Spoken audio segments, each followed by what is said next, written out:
Começa agora 70 a mais. Como viver bem a partir dos 70 anos. Alô, amigos do 70 a mais. O nosso convidado de hoje é o Dr. Otávio Rodrigues. Ele é assistente social e tem muito a conversar conosco. Mas antes da conversa com o Dr. Otávio Rodrigues, eu quero pedir a vocês, como sempre, que deem o seu like, se inscrevam no canal e aperte o sininho para que nós possamos mostrar ao YouTube que nós somos importantes. E eu quero também ouvir a palavra dos nossos parceiros comerciais. Somos movidos pela energia, nos 4 cantos do Amapá. Trabalhamos de forma incansável, sempre em busca da excelência. Somos movidos pela energia. A energia presente em cada obra bem executada, de cada cliente satisfeito.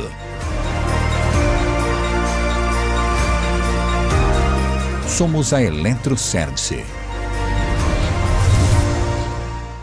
Você sabia que o melhor peixe assado de Macapá está logo ali no Pacoval? Fica na Rua Guarabara 922, no JB Assados e Companhia. Tambaqui, pirapitinga, tucunaré, filé de peixe, tudo preparado com muito carinho e higiene. O peixe assado que você leva para casa com preço justo e muita qualidade, só ali, no JB e Companhia. Na Rua Guanabara, 922, no Pacoval. Mas quem é o Dr. Otávio Rodrigues? Ele é pós-graduado em docência do ensino superior, é vereador no município de Mazagão, aqui no Amapá, trabalhou como voluntário no IJOMA, que é o Instituto Joel Magalhães, e coordenou a equipe de psicólogos na pandemia da Covid-19 com atendimento voluntário. E vai conversar conosco hoje sobre a atuação do poder público na terceira idade. Tenho certeza que ele tem muito a dizer. Vamos conversar com ele. Grande mestre Otávio, é uma honra ter você aqui conosco no 70 a mais. Muito obrigado pelo pedido que eu fiz para você participar do programa. Para mim é um privilégio ter você aqui conosco. Bom dia, meu querido irmão, mestre Luiz. Antes de qualquer assunto que nós vamos abordar, Luiz, eu quero parabenizá-lo pelo programa e pela sua grande iniciativa de abordar este assunto de grande relevância dentro da sociedade, Luiz. Para mim, consistente social, pode ser humano, eu estou me sentindo muito privilegiado esta manhã pelo programa 70 a mais. Eu criei esse espaço porque eu tenho 74 anos cheio de dúvida, né? Então, quando eu faço as perguntas para vocês, quer dizer, para todos esses que eu entrevisto, eu sou o maior ouvinte disso tudo, né? Porque eu preciso ter para mim, para o meu dia a dia, e, ao mesmo tempo, distribuir esse conhecimento para quem precisa, né? Eu acho que vale a pena, eu acho que é um trabalho que tem que ser feito. A terceira idade ainda é muito alijada, né? Ela é muito separada da sociedade. Eu acho que ainda precisa melhorar bastante, não acha? Sim. E, Luiz, meu querido, antes de você entrar no mérito da nossa conversa, você tocou num ponto muito importante sobre a questão da valorização do idoso em todos os aspectos. Eu queria, de antemão, que você me desse essa oportunidade, eu queria trazer alguns números que eu considero relevantes para este assunto. O primeiro deles, Luiz, é uma pesquisa que foi feita por acadêmico de serviço social, juntamente com acadêmicos de jornalismo.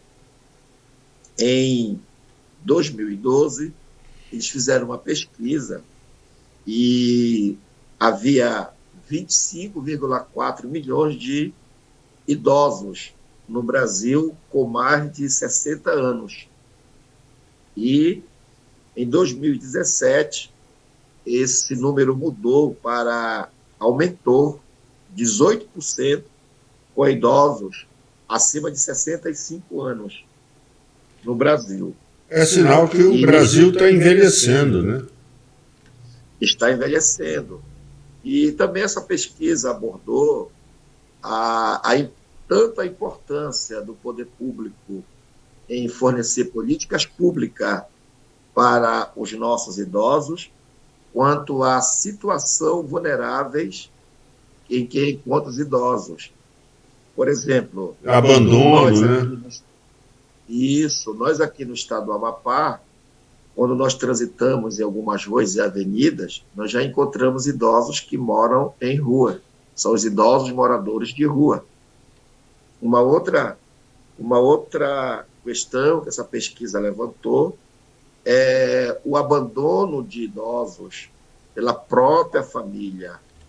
Então, essa pesquisa mostrou essa grande problemática que nós precisamos resolver enquanto cidadão, enquanto poder público.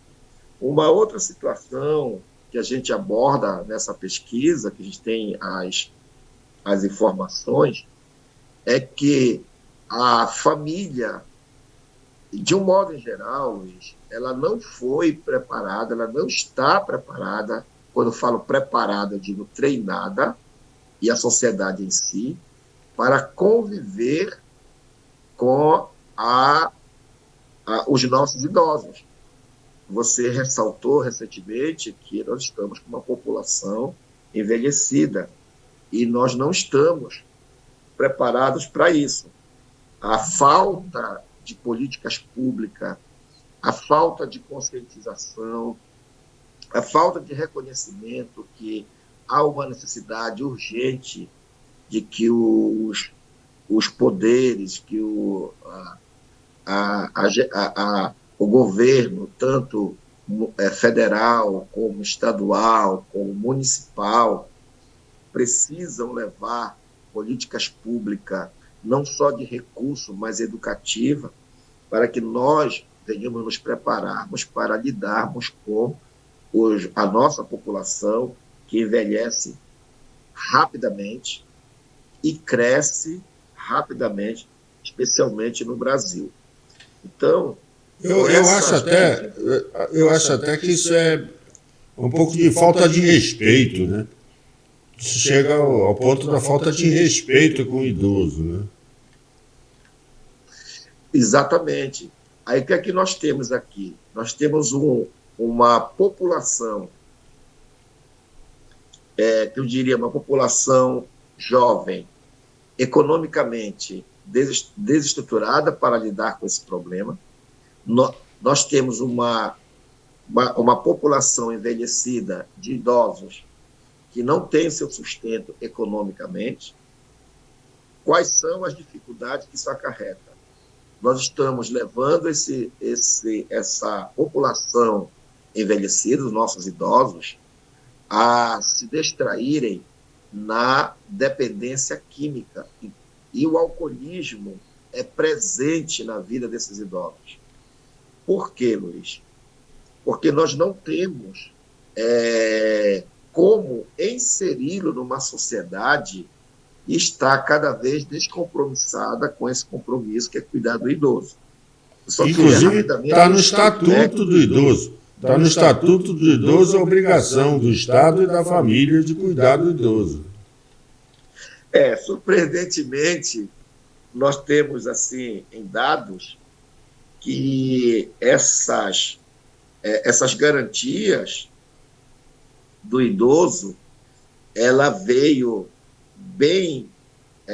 assim, apenas em 3 artigos, que eu queria até citar eles, em todo o contexto da Constituição de 1988, nós temos apenas 3 artigos que falam sobre o idoso, que é o artigo 203, que dá garantia de salário mínimo mensal à pessoa idosa com deficiência, o artigo 229, que diz que os pais têm o dever de criar, educar os filhos menores, e os filhos maiores devem ajudar e amparar os pais na velhice, e o artigo 230, que reafirmando que a família, a sociedade e o Estado têm o dever de amparar a pessoa idosa. São apenas esses 3 artigos dentro da Constituição que fala de toda a nossa formação enquanto sociedade. A família, a criança, o adolescente, o jovem e o idoso. Pois eu acho que esses 3 artigos, eu acho que eles definem de uma forma muito simplória, né? Porque tem muito mais coisas que o governo tem que fazer pelo idoso que não consta aí. Eu acho que ele tem outras obrigações com o idoso, concorda? Completamente. Aí, quando a gente observa o tratamento à saúde do idoso, pra você ter uma ideia, o SUS ele foi implantado em 1990. Só no final da década de 1999 que criaram Política Nacional da Saúde à Pessoa Idosa, 4 anos depois. 4 anos depois. 4 anos depois. A pessoa idosa. A LOAS, que é a Lei Orgânica de Assistência Social, que veio e garante alguns benefícios para o idoso, inclusive o Estatuto do Idoso, ele veio oriundo depois da formulação da LOAS. E os a LOAS, inclusive, é o pagamento do BPC, não é isso? Do benefício de prestação continuada. Pela LOAS. O benefício do BBC, que é o BBC LOAS que nós falamos. E ainda traz alguma dificuldade. Por exemplo, eu sou favorável que o assistente social, de dentro do INSS, que é onde garante o benefício a esse idoso, que ele pudesse sair para entrevistar o idoso que está pleiteando esse benefício, porque, veja bem, nós temos um outro, eu chamo de dificuldade, nós temos um outro gargalo. Nem todas as famílias conseguem fazer a divisão correta da sua renda, que nós chamamos de renda per capita. Para isso, precisamos de um técnico, alguém que possa orientá-los nesse sentido. O que acontece com o meu idoso quando ele bate a porta do meu escritório e eu preciso fazer um levantamento socioeconômico da vida dele? Você sabe, Luiz, que nós lidamos com os preconceitos, com as vaidades, com as dificuldades de formação.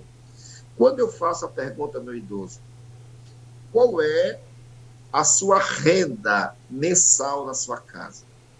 Dificilmente esse idoso, ele não vem de uma família tradicional, que trabalhou lá na roça, que criou seus filhos, trouxe para a cidade, no nosso caso aqui, pescou, bateu açaí e viveu dando sustento para a sua família com o sonho de realizar a formação de um dos seus filhos. Quando você pergunta qual a sua renda mensal, porque é um critério do BPC LOAS, que é a renda per capita daquele idoso, ele fica constrangido em dizer que ele ganha menos de um salário mínimo. Porque se você juntar tecnicamente o que ele ganha, dividir por dias o valor mensal, eu vou pegar o exemplo do salário mínimo, se você dividir o salário mínimo em 30 dias, dividir por diárias, você vai ter uma diária de R$30 mês. 30 e um quebrado mês do diário. Então, a gente precisa fazer esse estudo com o idoso para levantar a renda per capita dele.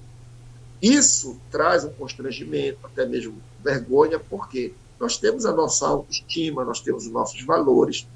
Então, o idoso chega lá e diz assim, eu ganho 4 salários mínimos, que é uma renda relativamente considerada.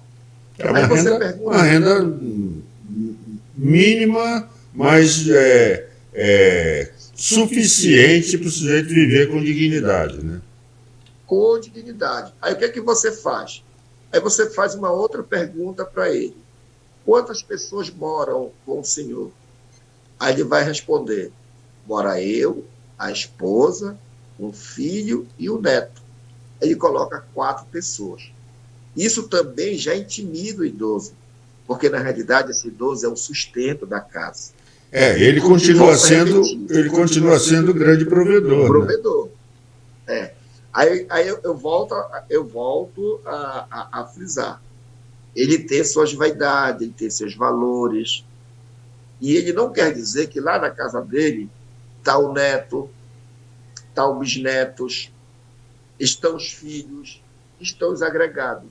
Quando você vai dividir esse salário, essa quantidade de salário que ele dá, pela renda per capita, por 4, vai dar um salário mínimo para cada um. O que é que vai acontecer? Esse idoso vai ficar fora do benefício BBC LOA que garante para ele. Por quê? Porque a lei acredita que um salário mínimo é o suficiente para cada um membro desta casa. Por isso, é um sonho. Vai ter o benefício. Isso é uma utopia. Isso é utopia. A utopia, exatamente. Então, eu estava falando, Luiz, com as pessoas aqui na igreja, falando na maçonaria, falando no Lions Club, no Ijoma, por onde eu passei, e falo muito aqui em casa a respeito do nosso envelhecimento. Por exemplo, os meus próprios filhos, eles não conseguem me ver com uma pessoa de 55 anos, pela minha vida ativa, pela forma como nós trabalhamos. E o que é que acontece?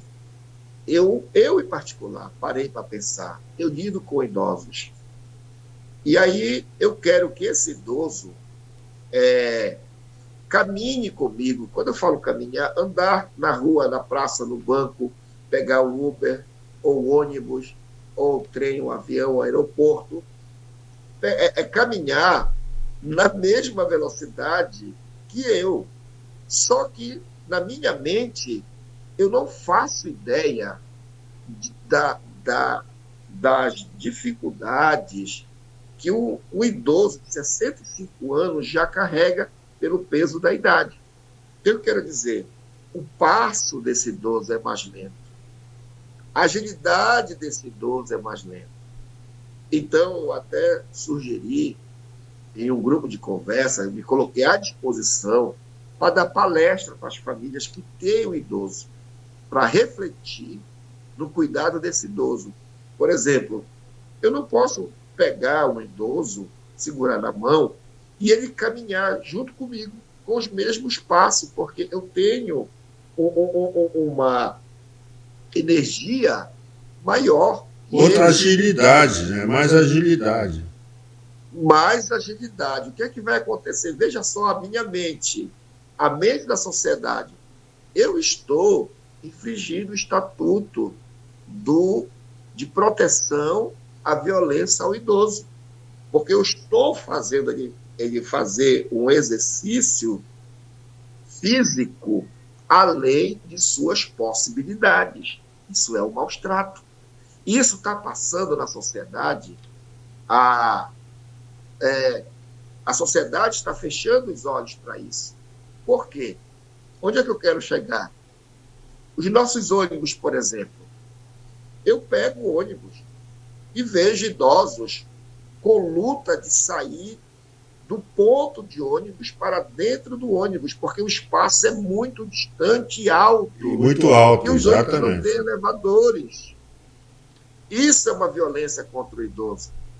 Você vai nos órgãos públicos, é feito as rampas de uma certa inclinação que dificulta o acesso ao idoso. Pois especialmente nessas rampas, eu tenho muito medo, porque se chover, você escorrega nessa rampa e cai, e é um tombo muito feio. Os banheiros públicos não são adaptados para os nossos idosos. Então, a gente percebe que a nossa sociedade ela está vivendo somente o presente de uma população jovem. E esquece que nós estamos com uma população envelhecida. Olha, se em 2000, eu falei agora há pouco, se em 2009 a nossa população era 24,4% de idosos, imagine numa pesquisa recente, a nossa população cresceu, ela envelheceu.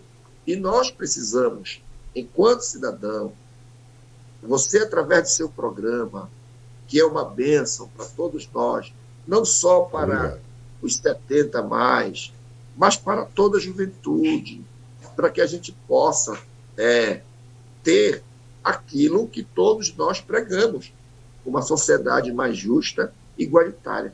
Esse tema do seu programa, essa iniciativa do seu programa, ela deve ir além do YouTube, ela deve estar nas câmaras de vereadores, ela deve estar nas assembleias legislativas de Estado, ela deve estar na Câmara Federal, ela deve estar no Senado Federal, porque são esses viés que são as casas que vão dar legitimidade, que vão criar as leis, que vão dar oportunidade para efetivação das políticas que venham favorecer a vida do idoso no Brasil.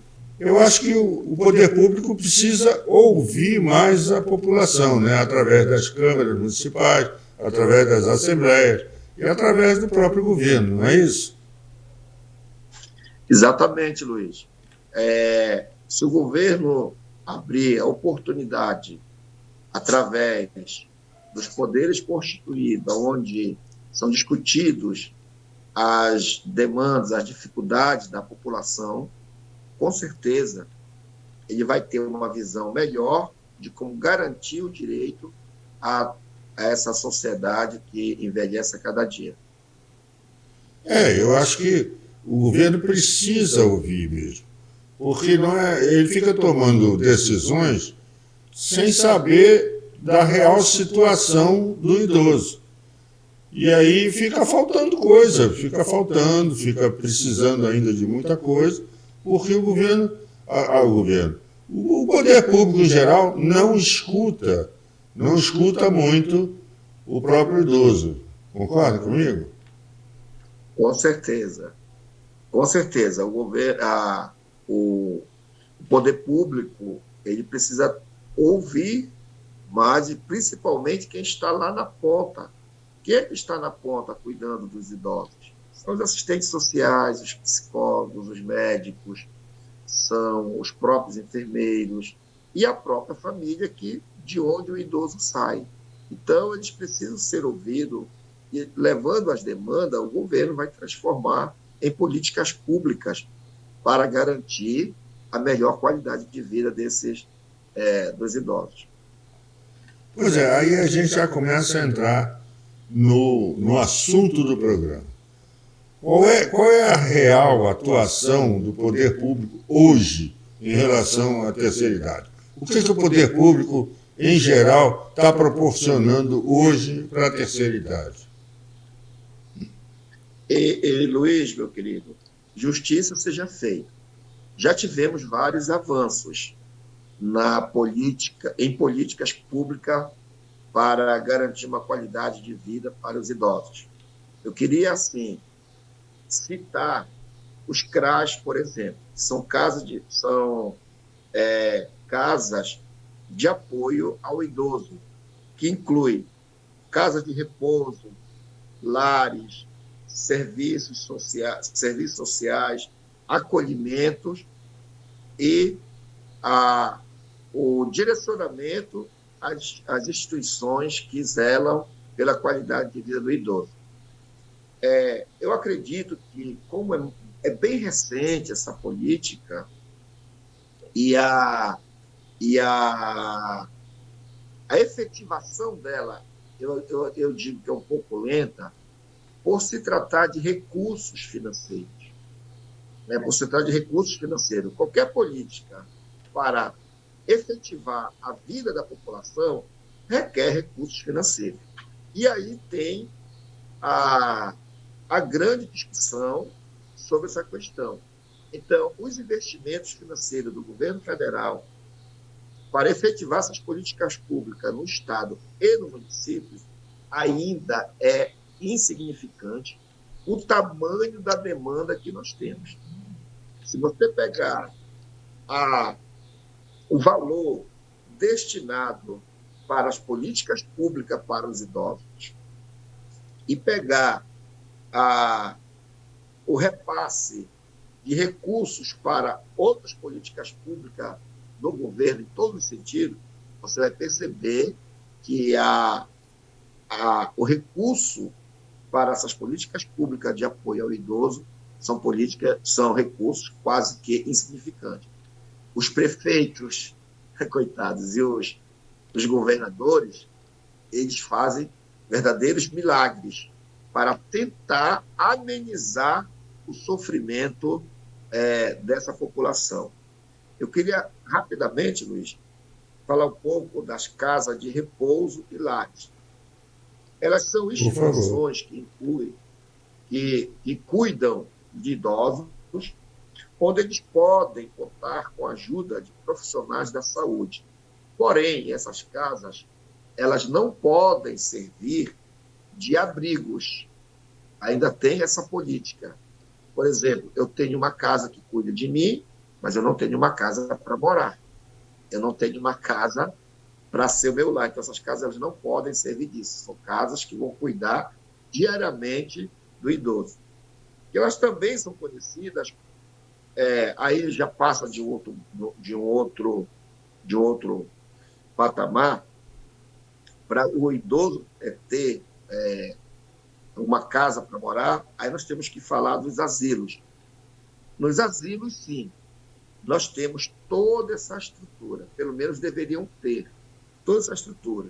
Saúde, tratamento psicológico, social, entretenimento, lazer, o esporte, o acolhimento, a roda de conversa, as visitas, toda aquela rotina que o idoso precisa ter como ser humano.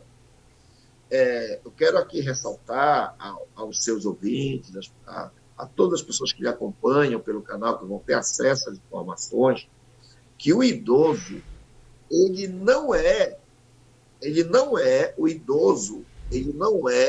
uma pessoa atípica na sociedade. O idoso, ele não é um problema da sociedade. O idoso, ele não é obra do acaso. O idoso é uma consequência da existência da vida humana. Ele é um ser humano que já nasceu, cresceu, produziu, deu a sua contribuição em todos os sentidos na construção da vida social, política, e agora de estar numa fase de experiência e de uma fase de menor atividade. Então, ele não pode ser visto como um problema. Ele está inserido numa classe dentro da sociedade. Eu acho que o idoso é uma biblioteca viva, né? Ele traz uma experiência, uma carga de trabalho, uma carga de experiência muito alta. Isso deve ser transmitido para os mais novos, né? Exatamente. Por que chama atenção? Por que abri esse parágrafo? Para chamar atenção às famílias e aos familiares que têm a tendência de levar seus idosos aos asilos. Porque o que é que eles fazem?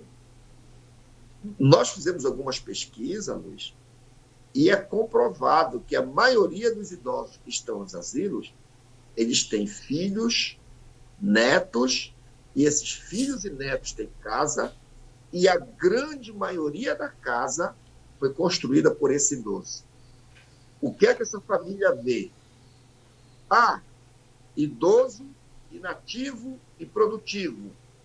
Sinônimo, asilo.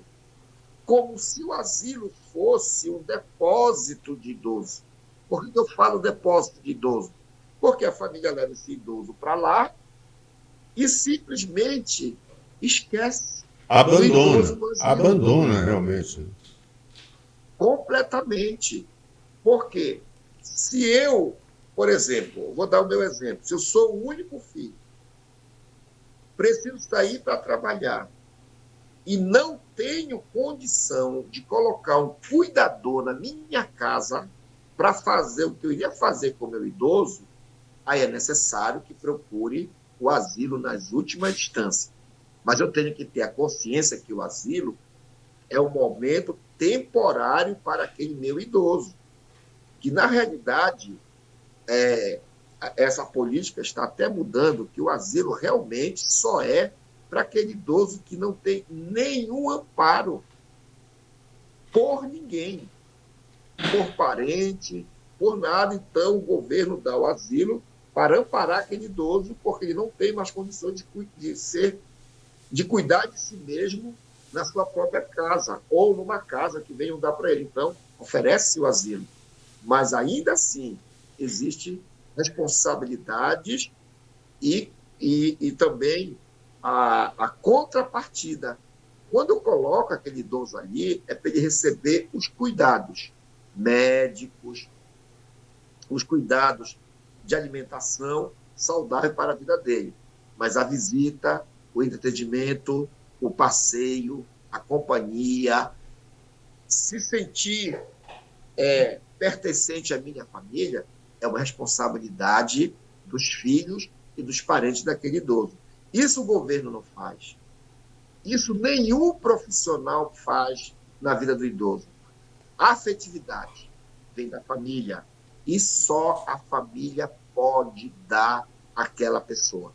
Eu posso dar, Luiz, vou dar um exemplo, eu posso dar uma afetividade para qualquer pessoa, mas quando essa pessoa recebe a afetividade da sua própria família, tem uma diferença muito grande. Os laços familiares são muito mais fortes, né?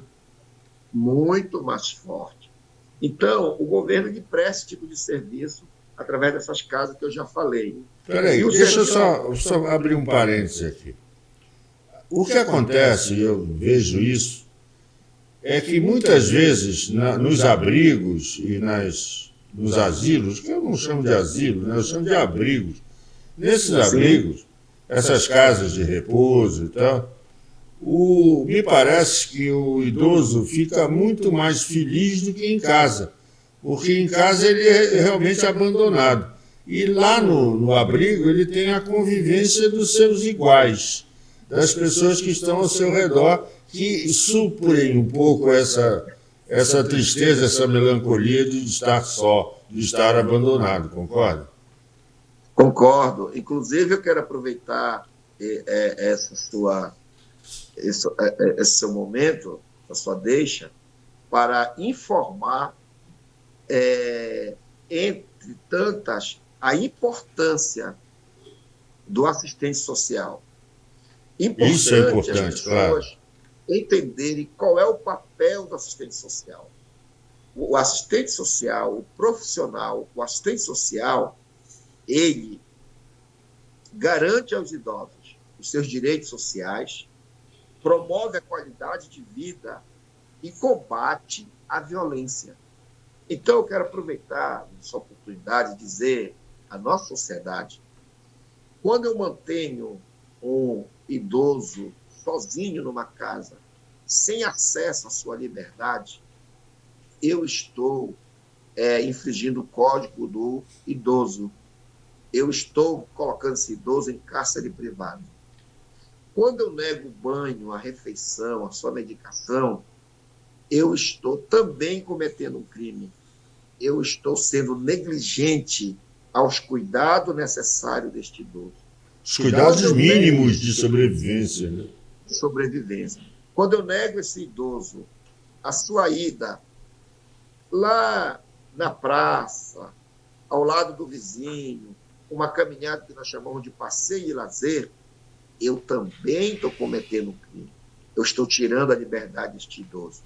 Eu quero aproveitar essa oportunidade aos seus ouvintes, aquelas pessoas que vão assistir o seu YouTube, para me colocar à sua disposição, para que a gente possa combater todos os tipos de violência contra o idoso. Nós vamos orientar, nós vamos conversar. Nós não queremos ir para a linha primeiro para a repreensão. Eu acredito que muitos desses males que são cometidos, Luiz, eu acredito que é por falta de informação.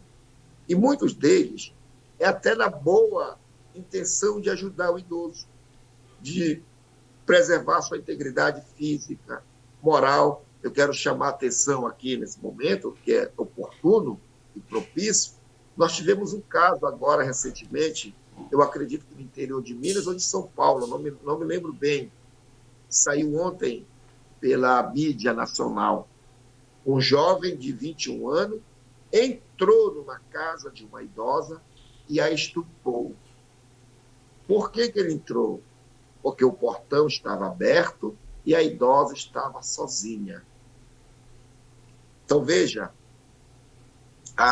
o perigo e a falta de conscientização da sociedade para a gente ter cuidado muito mais pelo idoso. Então, esse é o papel do assistente social. O assistente social, ele promove a qualidade de vida do idoso, vai assegurar uma velhice digna, com respeito, com autonomia, qualidade de vida, o combate à solidão, o isolamento social, melhorar o desempenho cognitivo, que nós precisamos muito, todos nós precisamos melhorar o nosso desempenho cognitivo, é questão de prevenção de saúde mental. O assistente social está preparado para isso. Combater todo tipo de violência, garantir os direitos, enfrentar todas as formas de opressão e violência de direitos da pessoa idosa. O assistente social está ali para fazer isso. O assistente social está ali para acolher o idoso e a sua família. O assistente social está ali caracterizado a população idosa para que ela seja atendida, socializar informações em relação ao acesso e serviços, fomentar ações interdisciplinares para a melhoria do idoso, atuar em diversas instituições como asilos, hospitais, centros de referências e outras instituições aonde vai garantir o direito. Nós não podemos, o assistente social não pode ser visto como um delegado, não pode ser visto como um repressor para repreender as pessoas. Não é isto que nós nos formamos. Nós queremos fortalecer o elo da família, garantir o direito para o idoso, restabelecer essa corrente familiar entre o idoso e a sua família, fortalecer esse laço afetivo, amoroso, construir uma sociedade que todos nós sejamos acolhedores um do outro. Repito, cometemos algumas infrações, algumas dificuldades contra o idoso por falta de esclarecimento. E nós, profissionais, como assistentes sociais, estamos à disposição para fazer isso. Esse é o nosso dever. Inclusive, Luiz, não puxando a sardinha para o nosso lado, eu quero dizer a todos os seus ouvintes que nós prestamos juramento. E isso é muito sério para cuidar da vida do cidadão, garantir o direito ao cidadão. Eu estou destacando aqui o idoso, porque o nosso bate-papo hoje é inerente aos idosos, mas o assistente social é garantir o direito a todo cidadão. Luiz? Pois é, e inclusive com o próprio poder de polícia, né? O assistente social tem poder de polícia para agir e cobrar do poder público uma atitude imediata dentro de um momento de crise. Concorda comigo? Exatamente, porque não é o poder de polícia, mas quando ele liga para o agente de segurança, o agente de segurança tem que imediatamente ouvi-lo e ir ao encontro desse profissional para averiguação da demanda que lhe é apresentada. Por exemplo, eu tive uma experiência dessa, eu ia passando num determinado local e vi uma pessoa chutando uma criança.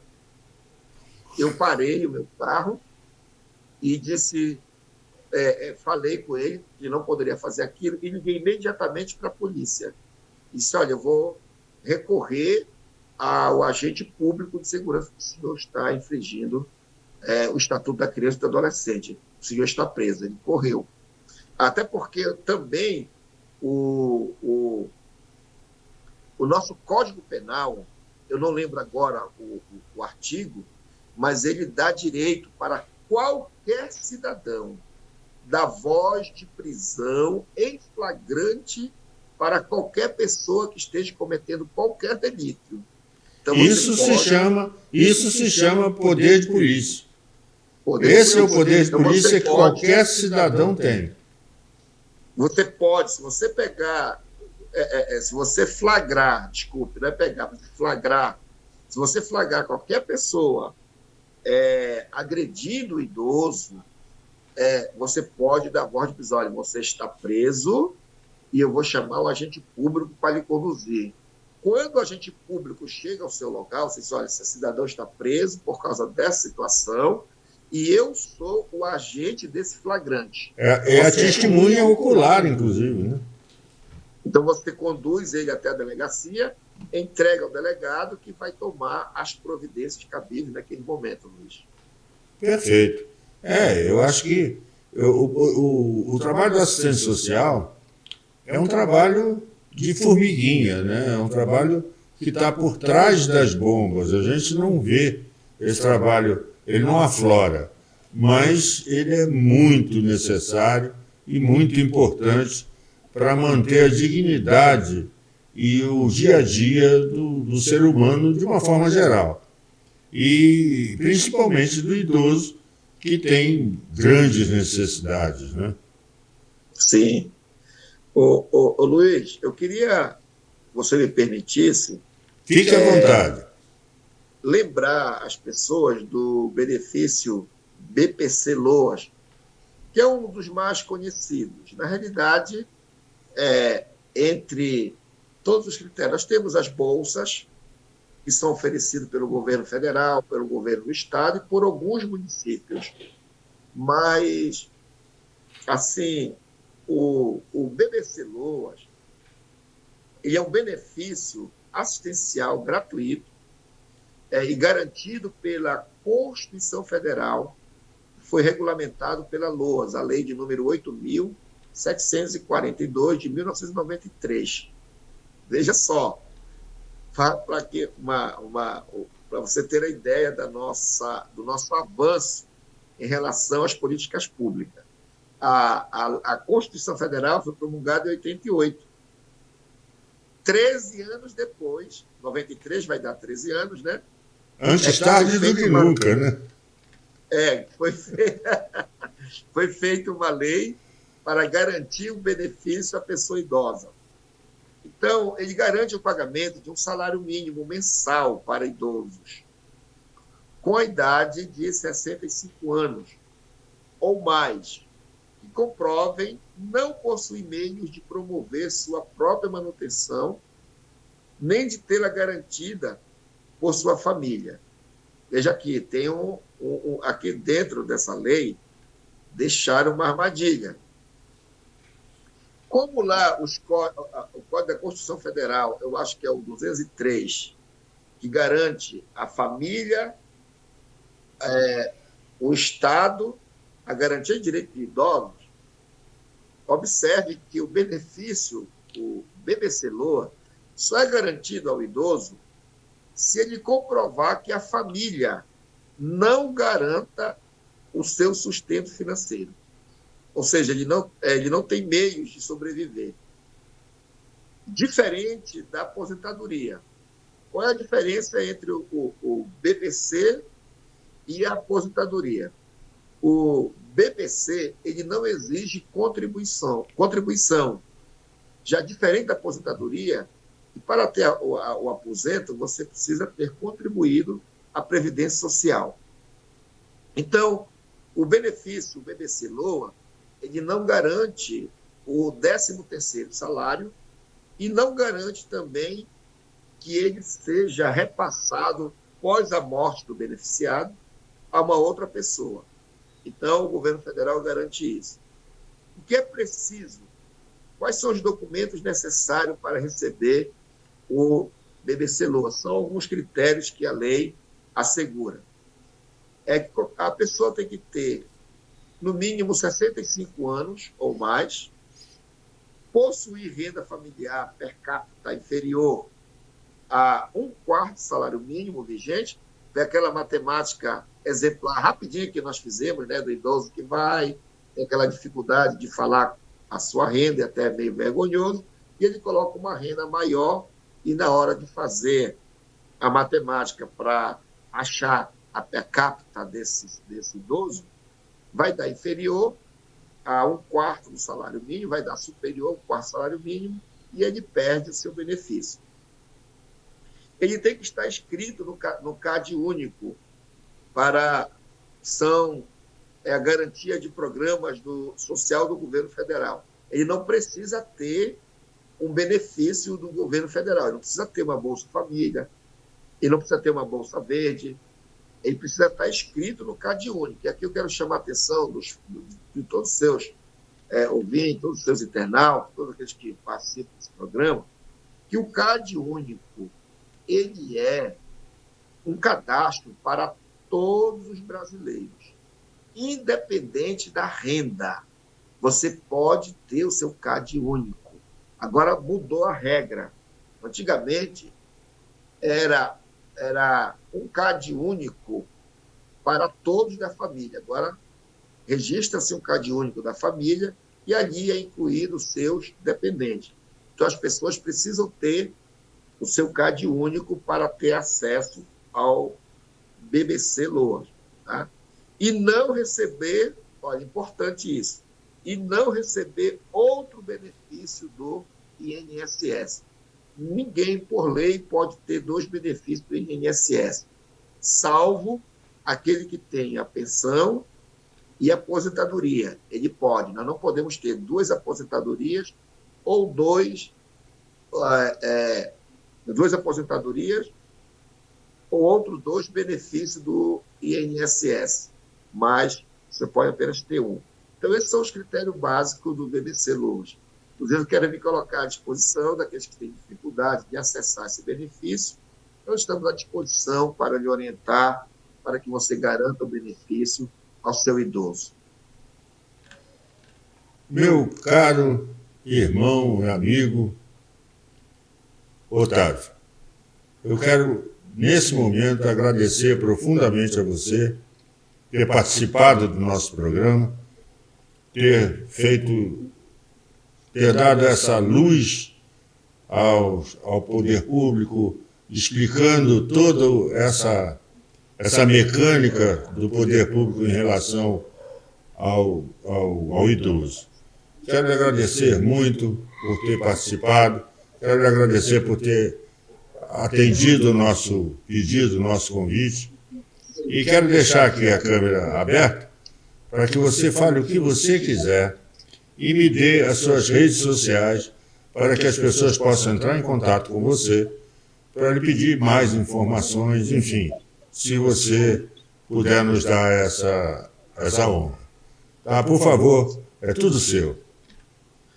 Luiz, meu irmão, mestre respeitável e grande homem da loja maçônica, dos graus filosóficos, e tem demonstrado que é um grande profissional.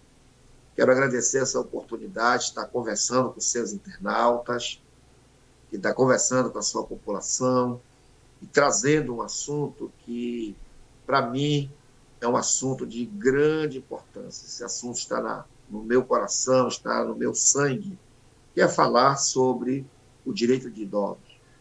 Eu não trato idoso como um problema, mas uma pessoa inserida dentro da sociedade que precisa dos nossos cuidados. Fizemos um juramento para cuidar das pessoas. E é importante a sociedade compreender que o profissional do assistente social, ele precisa ter o conhecimento do idoso em sua totalidade, levando em consideração fatores sociais, psicológicos e familiares. Está atualizado sobre a legislação e política específica para as pessoas idosas. Mediante isso, Luiz, eu quero agradecer essa importante conversa, que eu acredito que vai render muitos frutos. Eu acredito que chegará ao ouvido dos senadores, dos deputados federais, dos vereadores de todos os municípios, das secretarias de assistência social, de apoio ao idoso, das secretarias que são responsáveis pelos CRAs, pelas casas dos idosos, pelos que são responsáveis pelos asilos, pelos que são responsáveis de fazer políticas públicas para tirar os nossos idosos da rua, o combate à dependência química, o combate à violência, à solidão. Eu acredito que isso aqui vai render bons frutos. E gostaria de me colocar à disposição daqueles que, assim, julgarem necessário a minha orientação enquanto profissional na área de serviço social. Você pode entrar em contato comigo pelo meu telefone, WhatsApp, ligação normal, de número 96 984 12 0422. Você pode me achar também no Facebook, pr.Otávio Rodrigues, ou no meu Instagram, também, PR Otávio Rodrigues. Otávio Rodrigues Oficial. Você pode nos acessar, nos informar e me encontrar, que eu terei toda a disponibilidade para atender, para conversarmos e instruí-lo naquilo que for necessário para garantir não só o direito aos idosos, mas como lidar com os idosos, como tratá-los, como melhorar a vida dos idosos. E se nós fizermos isso junto, a sociedade e todos nós vamos ganhar. Luiz, meu querido, muitíssimo obrigado por essa oportunidade. Que o grande arquiteto do universo te abençoe com muita saúde, sabedoria, e que nós tenhamos bastante seguidores para que esse canal de bênção produza 100, 1000 e milhares para a nossa população. Muito obrigado e um forte abraço. Meu irmão, mais uma vez, muito obrigado por tudo, um forte abraço. E eu quero deixar também livre aqui para que você, em outra oportunidade, se você quiser dissecar mais algum assunto, as portas estão abertas, as câmeras estão abertas. Se você quiser falar sobre um assunto específico, é só me avisar e nós faremos uma outra apresentação e um outro programa dedicado a você, tá? Muito obrigado por tudo e até uma próxima vez, se Deus quiser. Obrigado, até a próxima vez. Beijo no coração. Amém. Depois dessa grande explanação, não temos mais nada o que acrescentar. Só temos a dizer muito obrigado por ter ficado conosco até agora e até sábado, se Deus quiser. 70 mais. Como viver bem a partir dos 70 anos. Até a próxima.